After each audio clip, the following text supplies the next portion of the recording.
Slavic mythology, the Kikimora is a spirit that exists in the shadows. I work with Harkins Theaters, the largest independently owned theater chain Oh, wow, in the US, okay. which is where we get to see you slice and dice people with ice skates on the big screen. Yes, I love that. It's up to you to choose. There's that great sequence in the beginning where you're learning the training and you're struggling, and your mentor basically says you're letting them dictate the rules. Yeah. I love that because I'm curious, in your career, when did you feel like you stopped letting others dictate the rules for you and you could start setting your own? I think it's been like that my whole life. It's just kind of like built in my character is just who I am. I'm someone that really knows what the next step is. Like I know what I want to do. I have this gut feeling or whatever that is like telling me just that's the direction you need to go towards, you know, and I just go for it. And usually there's a lot of people that warn you about things that haven't even happened yet, you know, and it's been the challenge of my life to just put that aside and just keep going. It's going well so far. Yeah, it's going really Yeah. well so far. You know, Yeah. the older I get, if I'm not in the gym for 3 days, I feel it. When you finished doing this film, how long did it take for you to go, oh, I'm not in ballerina shape anymore, I'm feeling it? Or did it stay with you? You know, I have a pretty good. My body remembers, but I have to say, I just went back to the gym recently. Like it's been a year, you know. So did you struggle too? I'm not the only one? Oh my gosh, Okay, it was good. so hard. It was really brutal, but when you go through it and when you have the time to really prepare and like you do feel it, like you feel more competent, you feel stronger, you feel like you're in control, you feel like it's so actually badass that you know if you push through the pain, then you get to a really good place where you're the one like kind of like In control? yes, yes. I love the scene where your character first meets John Wick. You're him. The one they call the Baba Yaga. It's like, is it you? Because you've heard so much about this Yes, the person. legend. Yeah. Who was that legend for you where they were on a whole different level, and did you get to meet that person, and what was that like? I'm gonna go with Robert De Niro because that was my first movie in the U.S. and to have Robert De Niro That's a biggie. in my movie when I was 25 was just like it blew my mind, and just to see him on set, and it was kind of like I look back now, and at the time I didn't speak English, and I was on set with him, and I was just trying to stick around and like just be, you know, just to look at him and see how he would just be on set with other people and playing his part. I wish I had known English better so I could just like communicate with him and ask him a million questions, but we did. Thankfully we met along the years again and again, and it's just he was like, I was blown away. Was he like, you were the girl who never left me alone, but now I get it? Yes. Last thing they wrapped me, I got this in Vegas. What will this get me? Can I use this anywhere? A Starbucks, a Nordstrom rack, anywhere? And maybe you can get a part in Ballerina too if you're interested. Then I need to hit the You gym need to. ASAP. Yes. It'll get you more than you want. Will it get me an extra 30 seconds with you guys? teasing. I would love that. You just made everything a whole lot worse. Let's I have try to it. ask you about your backstory, Daniel Pine. We don't know a lot. So A, do you create one? And B, in your backstory, does he ride motorcycles? Yeah, Okay. Yeah, I mean, I could take the elements of the script and the story, and I can create a backstory. You know, his father's a certain person. He grew up a certain way.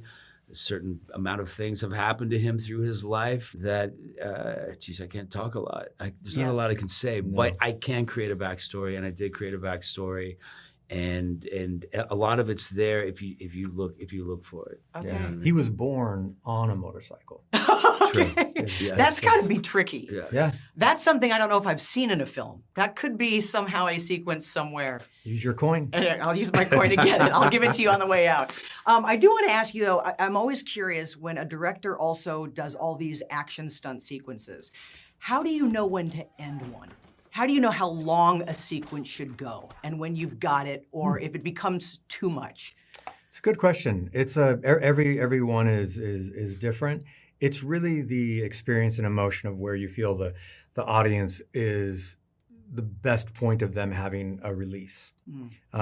So, for me, the longer takes, the longer shots is more for the audience's feeling of it than it is, I want to do a one shot. I want to do a long shot. I want, it's really the experience. I always picture that the audience is kind of doing this. Yep. Hopefully, if it's done well, and if they're kind of grabbing to their seat. And when's a good time for them to go? Oh my Right. gosh, is when we go to the next. Then what does it say about me? Because I also do this. So what does it say about me that I could have? Oh, a few more ice skates, slicing and dice. I could have done it. That's a move too. I'll take this, or I'll take Or this. you'll take this. Yeah, one or if the you're other. doing that, I'm doing okay. You bring me to my final question. It's about Keanu Reeves. I love, in the movie, there's that great line. Oh, dude, it's John Wick. We got let's just leave. Is there an equivalent for you as people in this industry, in this world, someone of a mythical status that you always looked up to as, oh, I'm not even worthy. I can't even be around them. And then did you ever get to meet that person? Someone that just has that, they're God, just way up here. I've met a few. Harrison Ford Oh, yeah. was one of them.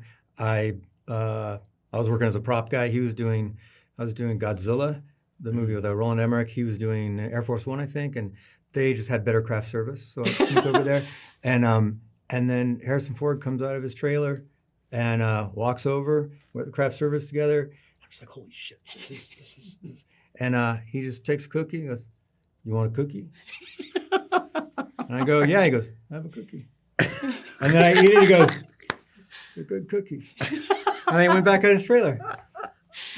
Were they laced with anything? No, I'm teasing. And quickly for you, who's that person? Chris Christopherson, maybe. yeah. He came in my trailer once. I had no shirt on. He had no shirt on. We watched Bob Dylan, "Don't Look Back." He sort of narrated, and then I looked down and I go, "Dude, we have the same nipples." And so we walked around for the rest of the day going, "Joe, check it out. We have the same nipples." So maybe Chris? Only you have that. That's so you. That's also so cool. How do I start doing what you do? It's about time we had a female in the John Wick world. And here we are. Yeah. Here we are 5 years later with Anna. She's terrific in it. I made my first movie in 1962. So you go back, my God, 63 years later. Techniques have changed, but nothing else has. John Wick has always been, I think, successful because it's a mutual effort. It's an independent movie, Yeah. It's an independent movie with a terrific script. Otherwise, you wouldn't have got Michael Nyqvist and Willem Dafoe and me to come in there. Right. It's like they seduced us by saying, like a nice, maybe each of you, like a nice week in New York, a Thanksgiving at a great hotel and whatever, and Keanu, and then we became friends, and then, I remember seeing it a year later at Atlanta. I was filming something else, and I snuck in the morning. This was like 2014. I remember, and I looked, I thought, oh yeah. They made the movie. They made the script that I saw. And here we are 10 years later talking about number 5, Ballerina. Well, and you know what's nice? I learned something about Winston. He's really good talking to kids. I know a school where they teach dances. I could take you there if you like. Like the way you handled you're really good at talking to children. Well, talk to them like They're a adults. grown-up. Yes. Don't treat it like saying, and now, no. Right. I mean, talk it like, and it's straight, because we talked about that. She said nothing. I said, you've got to talk to I'm going to be straight with you. It was a little more sympathy-ridden when we started. The kid's been through so much trauma. Yeah. Don't gloss it up. Talk to her like straight. What do you want me to do and whatever. When you think of me, you should think of fire. In the trailer, Anna's character says, when you think of me, I want you to think of fire. I have been so fortunate to have interviewed you for the past John Wicks, and it's usually with Lance, and it was so great to see dear him. Lance. When you think of Lance, what do you think of? I think if you're just together, I think if you're another cover now, and I think we're usually sitting there, and Lance is a little more, we have this sort of relationship. I always, as I say, take the mickey, I always go, really, Lance? Because he's very quite serious, Lance, Lovely. No, it was tragic losing him. Yep. Tragic, but it's great. a to living see him testament to him on screen. 100%. And it was great to see you guys both. Rules. And consequences.